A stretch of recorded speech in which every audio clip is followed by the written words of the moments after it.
to effectively communicate with a transplant center, a transplant coordinator, a psychiatrist, um, the surgeon, the doctor, anybody involved in the transplant center that you're trying to get a transplant from, is you got to lie to them. Now, I made a video about this before, and that video was very angry, but let me elaborate on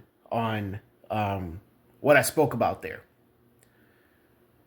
Transplant centers, it's a transplant coordinator's job to try to disqualify people from getting transplants, right? Because they have certain people that they want to give those transplants to. And if you are a certain type of person walking into their transplant center, they don't want you to have it, right? They want to give that opportunity to somebody else.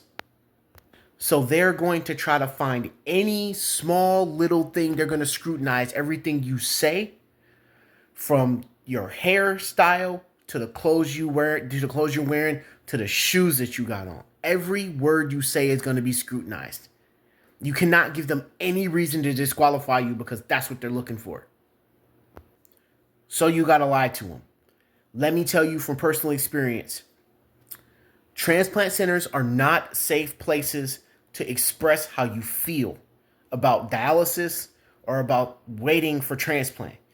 You have to be positive 24 hours a day, 7 days a week in relation to them. They do not want to hear how sad or frustrated or angry you are. They don't care. That is grounds for a psychological evaluation for them.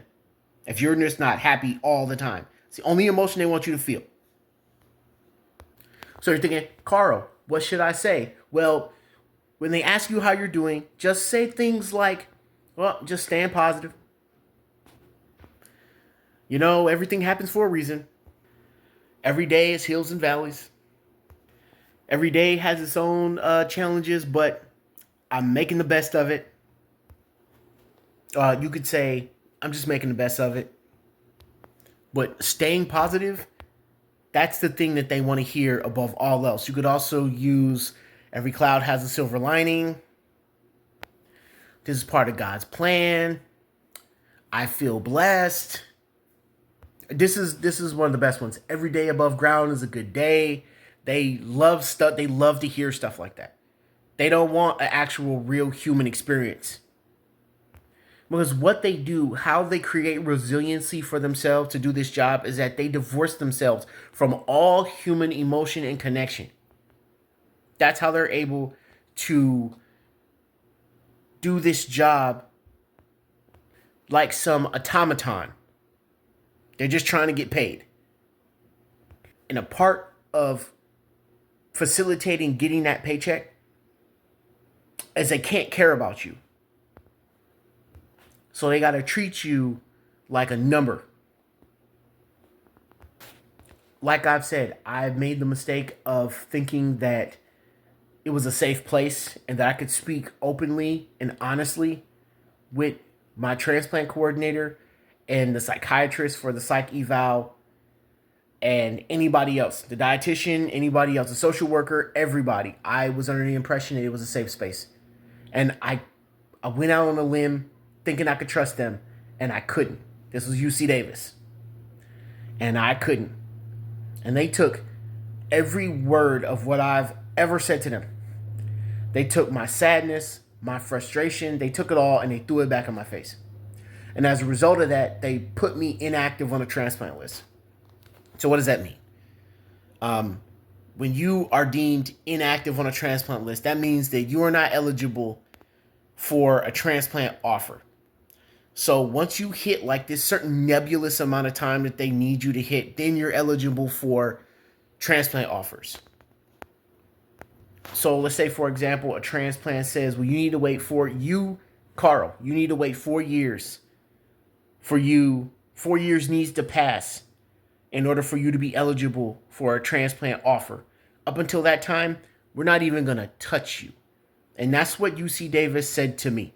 They told me that I needed to wait at least 6.5 years before they even considered giving me a transplant. And with UC Davis right now, before I got put inactive, I was at 4.5 year mark. So you guys do the math on that. How long do I have to wait before they actually am going to consider giving me a transplant? A transplant don't want you to be a human being, right? They want you to play the game with them and tell them what they want to hear so that way they can get you out of there. So that way they can go to lunch or they can go home. Transplant coordinators, transplant centers don't treat it like a human business. They treat it like it's retail. And that we are products. Or at the very least, that's the experience I had. So as a final warning, do not make the mistake that I made. And if you feel guilty about not being honest, just remember this. This is your life. Your life is on the line here. And these people, it's their job to try to stop you from getting a transplant. So you got to say to them whatever you have to say to them to get what you need.